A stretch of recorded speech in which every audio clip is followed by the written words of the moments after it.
अस्सलाम वालेकुम नाज़रीन इकराम, रोशनी लाइट चैनल की तरफ से आप सबको खुशामदीद। नाज़रीन इकराम, मेरी आज की वीडियो उस्मान गाजी सीरीज़ की किस्त नंबर 169 का रिव्यू है और ये रिव्यू एक डिटेल्ड रिव्यू है क्योंकि बड़े अरसे बाद कोई एपिसोड आई है जिसका एक एक सीन एंजॉय करने के काबिल था।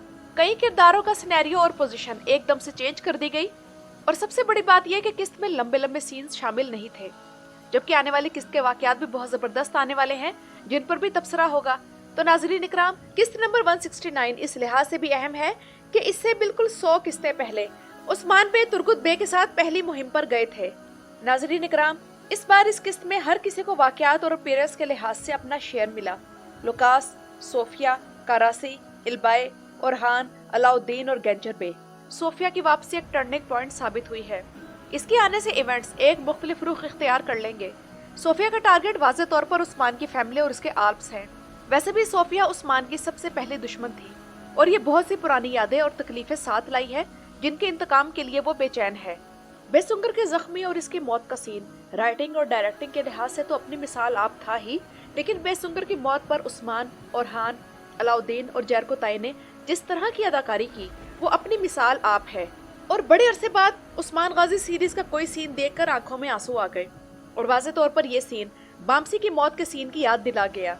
और याद करें कि पिछले सीजन में बाइंदर बे की भी ऐसी ही दर्दनाक शहादत इमरान तगीन के हाथों हुई थी, तो तब मैंने ये एतराज किया था कि ऐसी निकम्मी अदाकारी सबकी तरफ से की गई है कि जरा भी महसूस नहीं हो रहा कि उस्मान बे का कोई इतना बड़ा आल्प शहीद हुआ है। जबकि कुछ मद्दाहों का कहना है कि इस सीन के जरिए राइटर्स ने दरुल शर्तुल में अहमद की मौत के सीन को कॉपी किया है कि जिस तरह नोयान की वापसी के बाद उसने अर्तुगरुल गाजी के साथी अहमद को शहीद किया था, तो सोफिया ने वापस आकर बायसुंगर को शहीद किया है। लेकिन सिनेरियो बेशक मिलता जुलता हो, जिंदगी में होने वाले वाकयात आपस में मिलते जुलते ही होते हैं, लेकिन ये बात माननी पड़ेगी कि सोफिया ने वापस आकर बाज़ंतीनिया को एक नई जिंदगी दी है।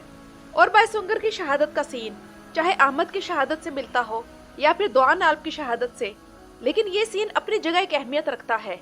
लेकिन नाज़रीन इकराम, मुझे एक बात समझ नहीं आई कि पहले सीजन में बेसुंगर नहीं था बल्कि कुर्रश उस्मान में इसकी एंट्री दूसरे सीजन की किस्त नंबर 29 में हुई थी, तो उसने सोफिया को कैसे पहचान लिया? ये महमद बोज़दैक की बहुत बड़ी गलती है।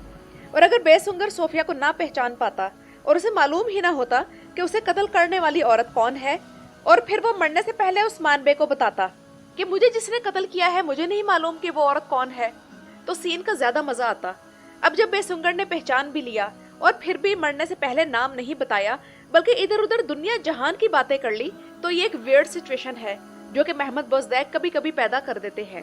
जबकि कारासी बे की तरफ आए तो इनके साथ इस बार हाथ हो गया है और कारासी बे की उस्मान से तजारत का मुआहिदा इनकी नेक नियति नहीं बल्कि धोखा साबित हुआ।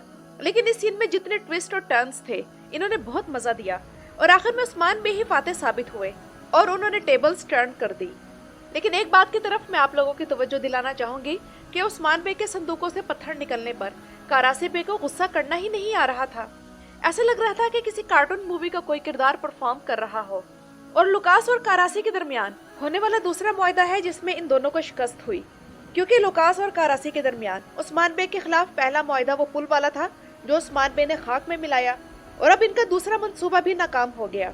और मुझे नहीं लगता कि लुकास कारासी बे को उसकी कश्ती का कोई मुआवजा अदा करेगा, यानी कि कारासी बे को ना तो कश्ती बचाकर कोई फायदा हुआ और ना लुकास के कहने पर कश्ती पर उस्मान बे का तजारती सामान तबाह करके कोई फायदा मिला। उस्मान और कारासी का तजारती मुआहिदा ही एक गेम था जिसमें उस्मान बे कामयाब हुए। अब तक कारासी बे को नए सीजन के सिनेरियो में कोई खास वैल्यू नहीं मिली। अब जबकि वो कारादिन कले का मालिक है तो इसके लिए कोई मजबूत सा सिनेरियो तैयार करना चाहिए, वरना अदाकारी के मामले में ये अदाकार किसी काम का नहीं। आर्काडियोस का किरदार अच्छा था और इससे भी अच्छी बात यह कि इसकी मौत को लंबा नहीं किया गया और 3 किस्तों में ही इस किरदार ने अपनी प्रेजेंस शो कर दी। अगर दुश्मनों का खात्मा इसी तरह होता रहा तो इस ड्रामे का मजा कायम रहेगा। नाज़रीन इकराम, एक और जबरदस्त चीज इस किस्त की ये लगी कि उस्मान बे ने ओरहान को सौद भेजा और ओरहान बे ने बगावत को खत्म किया, जबकि उधर अलाउद्दीन को यनी शहर भेजा गया और अलाउद्दीन ने यनी शहर में जारी बगावत को रोका।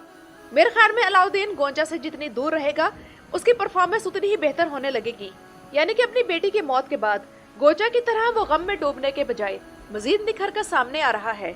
और नाज़रीन इकराम, और नोट करें कि उस्मान बे की क्वालिटीज इनके दोनों बेटों में मुंतकिल हुई हैं। उस्मान बे का दलील के साथ बात करने का अंदाज अलाउद्दीन के अंदर आया है जबकि इनकी जंगी काबिलियत में से औरहान बे को हिस्सा मिला है और दोनों को वही क्वालिटीज मिली हैं जो उन्हें सूट करती हैं।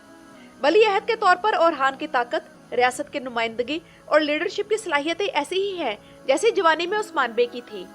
लेकिन औरहान बे का फाइटिंग का कभी कोई अलग से सीन भी होना चाहिए, क्योंकि हमेशा वो जंगजू के ग्रुप के साथ ही लड़ते नजर आते हैं। और दोनों बेटों को इसी तरह स्पेशल मिशंस दिए जाए जिनमें इन्हें अपने जहन से सोचकर भी प्लानिंग करनी पड़े। लेकिन नाज़रीन इकराम, इस कदर शानदार किस्त की रेटिंग फिर से कम हुई है। हालांकि इस हफ्ते बकिया 2 तारीखी सीरीज की रेटिंग ज्यादा हुई है, यानी कि सलाहुद्दीन अय्यूबी और सुल्तान फातेह। इसका मतलब है कि सोफिया की वापसी भी मद्दाहों को एक्साइटमेंट नहीं दे सकी। असल में इस बार बुध के दिन एक नई सीरीज जिसका नाम लैला है वो रिलीज हुई है, तो वो इस बार उस्मान गाजी सीरीज को वाकई टफ टाइम दे रही है। इन दोनों ड्रामों की रेटिंग बराबर जा रही है। कुछ लोग इस कम रेटिंग का इल्जाम गोंचा को दे रहे हैं। हालांकि गोंचा तो सीजन 5 से इस सीरीज में है और रेटिंग ऊपर नीचे होती रही है, तो इससे मालूम हुआ कि कम रेटिंग की असल वजह गोंचा का वो अपसर्ड सिनेरियो है और इसकी और होलोफिरा की वो फजूल लड़ाई है। तो होना ये चाहिए कि इनकी जल्द से जल्द सुलह करवाकर फिर से बहनों जैसे प्यार मोहब्बत वाला सिनेरियो दोबारा शामिल किया जाए, तो मद्दाह ज्यादा एंजॉय करेंगे। उनसे इन दोनों किरदारों की इतनी नेगेटिविटी बर्दाश्त नहीं हो पा रही।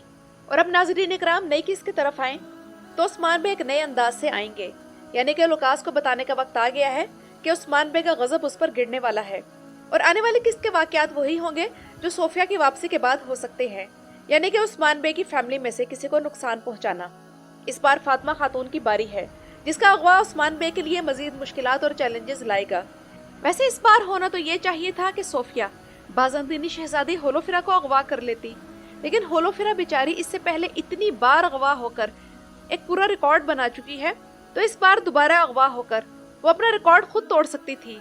लेकिन साथ ही मद्दाह भी शायद अपनी टीवी स्क्रीन तोड़ देते और महमूद बुज़दैक के ऑफिशियल पेजेस पर इस तरह के कमेंट्स करते कि इस ड्रामे के राइटर्स के पास होलोफिरा को अगवा करने के अलावा कोई और सिनेरियो नहीं है, इसलिए शायद इस बार कुरानंदाजी में फातिमा का नाम निकला।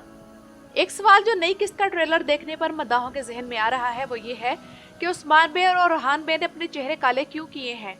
तो हो सकता है कि बेसुंगर की शहादत के बाद ये इन दोनों का गम मनाने और अपना इंतकाम लेने का अंदाज हो, और शहजादा औरहान और अलाउद्दीन और जंगजों के साथ मिलकर कैंप में उस्मान बे का भेस बदल कर छुपना बाज़ंतीनियों के लिए कोई नई तबाही का सामान है।